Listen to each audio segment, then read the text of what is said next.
Hey everybody, Tom Hubric here with Hubric Resources. Hope everybody's having a great day. I haven't done a video in a while, so I thought I would do one today, and the topic of today's video will be on the Federal Trade Commission's proposed ban on non-competition agreements with employees. With the proposed regs, what they're proposing is that employers would be prohibited from requiring employees to sign non-competition agreements. Employees who already have them, they would have to go away, and this could even apply, or would even apply, to former employees. Now, the FTC is claiming by banning these non-competition agreements that wages will increase by as much as $300 billion overall, and it will positively affect 30 billion employees in our country. This could even apply to subcontractors as well. Now, it's interesting to note that these non-competition agreements are already illegal in several states. And in terms of how many people have these, about 1 in 5 workers in the United States currently have a non-competition agreement. And they tend to be more in highly skilled industries, such as manufacturing, tech, professional services.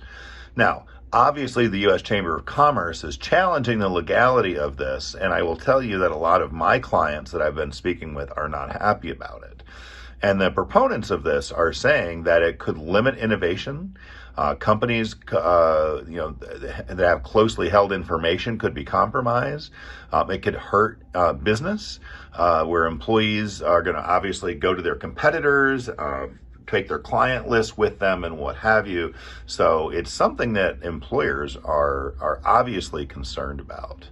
Now, in terms of what you should do about it, because it's nothing that you should do immediately. It's too early to take any drastic action.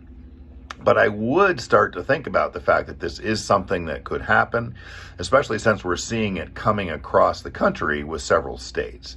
For example, California, North Dakota, Oklahoma, and Washington, D.C.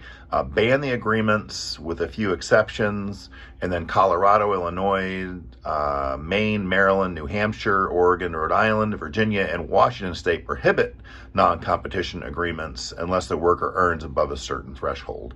My guess is if it's going to pass, that's probably the way it's going to look like. It's going to have to be only employees over a certain salary level, like $100,000 or something like that, would employers could require them to do that.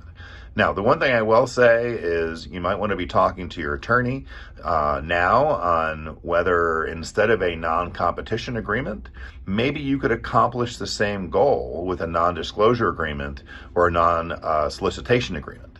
And the only other thing I would say is if you do have employees under these agreements right now, I would recommend that before you would try to enforce one, I would suggest that you talk to your attorney first. Anyways, so that's it for today.